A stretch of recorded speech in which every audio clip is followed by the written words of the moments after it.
सूतली रनियावा राजा के समझाव हो, हमरे मुअल राजा सावत जिन लियाय हो।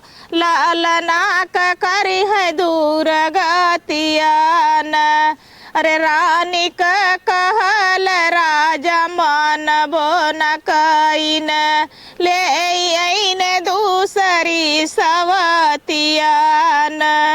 अरे रानी का कहल राजा मानबो न कईन, ले आईन उड़हरी सवतियान।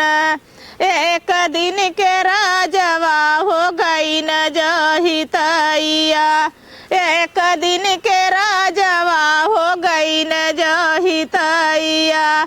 लालना के भेजई स्कूलवान, अरे पढ़ी लिखी लालना हो घर के लवटन, देवड़ी बैठी मन मारीन। अरे घर में से निसरल माया भमतरिया, घर में से निसरल माया भमतरिया।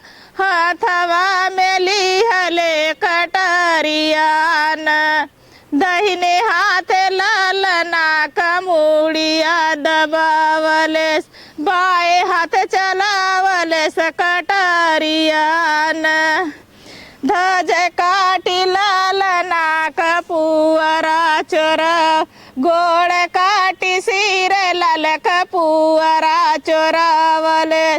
धजिया चढ़वलस बटलोहियान, गोड़ काटी सिर लाल का पुअरा चोरावले। धजिया करी नले बासी कारवान, घूमी फिरी राजाऊ हो घर के लवटन, पूछ लगन लाल का खबरियान।